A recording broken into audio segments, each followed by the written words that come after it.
السلام عليكم ورحمة الله وبركاته. ازيكم يا حبايبي؟ عاملين ايه؟ يا رب تكونوا بألف خير. النهاردة هنعمل مع بعض طريقة جديدة جدا للسمك، حاجة كده في منتهى الجمال. هنعمل السمك المكاريل بالخضار، حاجة كده منها بروتين ومنها خضروات، يعني وجبة متكاملة. تعالوا مع بعض نشوف هنعملها ازاي.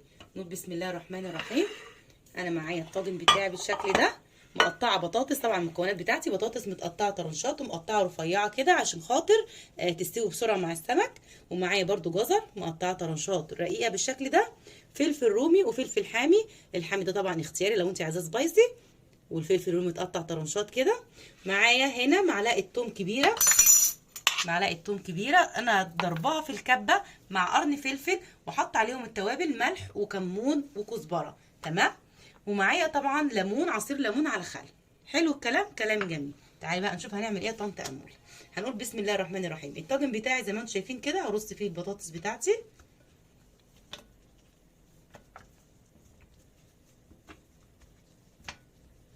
ان شاء الله تعملوها حاجه كده في منتهى الجمال، هتدعوا لي عليها منكم كلتم خضار، وفي نفس الوقت طعم السمك هيبقى جميل جدا ان شاء الله. بالشكل ده كده. وبعدين هنزل بالجزر. بسم الله الرحمن الرحيم. بحب طبعا شكل الالوان زي ما انتم عارفين عن طنط اموله، الالوان في الاكل كده يعني العين بتاكل ما شاء الله، الحاجه يبقى شكلها كده لذيذ، شكل حلو. نحط كده الجزر. تمام. وهنزل بالفلفل بالشكل ده.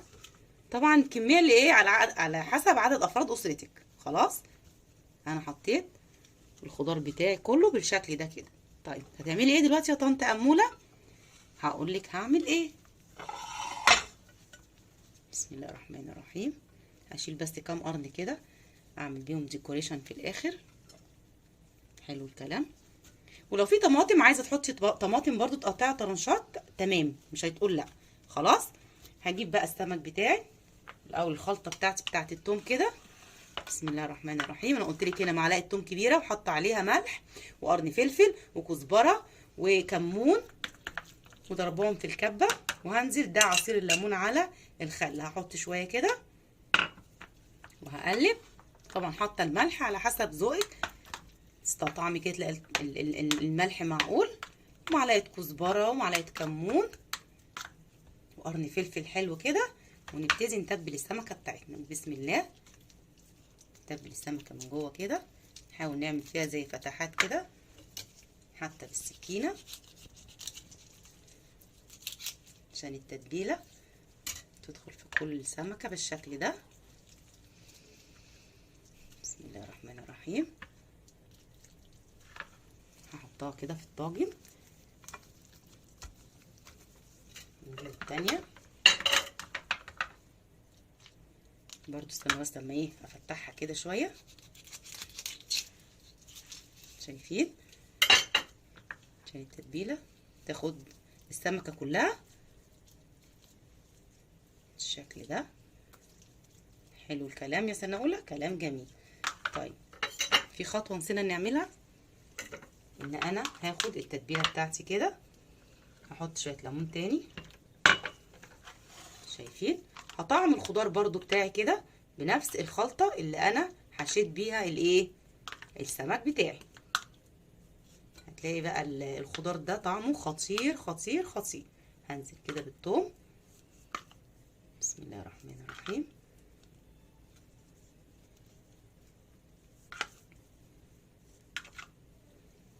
كفايه كده توم، عسل قوي. احط بقى كده السمك بتاعي، احاول اخرمه كده شويه برضو عشان احط التتبيله برضو هنا يشرب من التتبيله بتاعته، عشان لو هي حجمها كبير، لو حجمها صغير عادي يعني. بالشكل ده.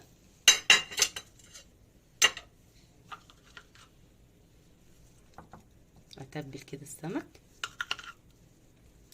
شايفين؟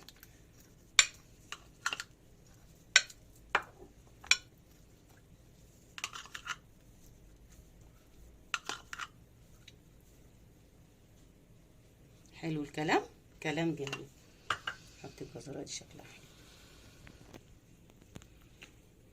ادي منظر كده. انا بحب العب في الالوان قوي. تمام كده. وبعدين احط كام قرن فلفل كده، منظر حاجه كده شياكه.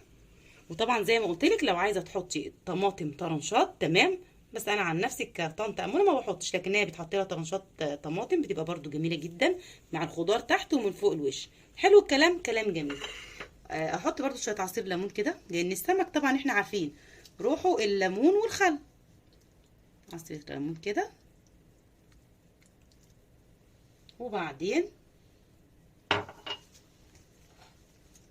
كنا عايزين رشه زيت، او ممكن نحط بقى رشه زيت دلوقتي عليها، وبعدين هغطيها بالفويل بتاعي. تمام، بس انا هحط رشه الزيت وهغطيها بالفويل بتاعي وهحطها تحت. تمام يا حبايبي، هحطها في الرف اللي تحت في الفرن. لما احس ان الخضار استوى تمام، ادوس بالشوكه كده الاقي الخضار استوى، هحطها على الرف اللي فوق واشيل الفويل عشان خاطر وش السمك يحمر. هعمل بقى الخطوه دي وهاجي اوريكي النتيجه. ورجعنا حبايبي، وزي ما انتم شايفين الطاجن طلع من الفرن بقى بالشكل الجميل ده. بصوا يا حبايبي، حبيب طنط اموله، هو في البايركس ده بياخد بصراحه في الفرن وقت طويل جدا، يعني هو خد ساعه تقريبا تحت. ورجع حطيته، شلت بقى زي ما قلت لكم انا كنت حاطه شويه زيت وغطيته بالفويل بتاعي، رحت شايله الفويل وحطيته فوق عشان يبقى مدي اللون الاحمر الجميل ده. بس انا لو منكم بقى بصراحه انا عامله الطاجن البايركس ده علشان ايه؟ شكل الايه في القناه يعني، لكن في بيتنا عادي نعمل صينيه حلوه كده الومنيوم او تيفال، ونحطه ونرص الخضار ونحطه على النار 10 دقايق بالكتير هتلاقي الخضار استوى. وبعد الخضار ما يستوي بتقومي واخداه حطاه على الرف الوسطاني او الرف اللي فوق، هتلاقي السمك استوى. شايفين مستوي ازاي وبقى بالشكل الجميل ده؟ يعني كله على بعضه مش هياخد اكتر من نص ساعه بالكتير قوي، لكن هو البايركس بصراحه خد وقت جامد يعني. وزي ما انتم شايفين اهو السمكه بتاعتي، شايفين بسم الله الرحمن الرحيم اهي لسه طالعه من الفرن. بصوا الخضار كمان، انا عايزه اوريكم الخضار شكله جميل والوانه تحفه. بسم الله الرحمن الرحيم. بيتقدم بقى بالشكل الظريف ده.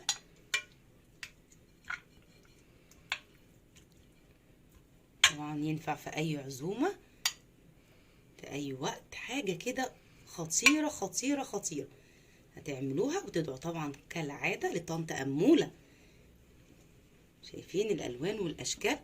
بصوا حاجه مستويه ازاي اهي، كل الخضار مستوي معايا زي ما انتم شايفين بالشكل ده. شايفين اهو؟ ايه رايكم؟ وادي السمكه بتاعتي بسم الله الرحمن الرحيم مستويه زي الفل، حاجه تحفه تحفه. شايفين يا حبايبي؟ تعملوا بقى جنبها رز سمك كده، شويه سلطه، وكلوا بقى وادعوا لي. شايفين شكل الطبق؟ حاجه في منتهى الجمال.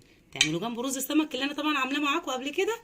وما تنسوش طنط اموله طبعا باللايك والشير والسبسكرايب وفعلوا الجرس عشان يوصلكم من طنط اموله كل جديد. والسلام عليكم ورحمه الله وبركاته.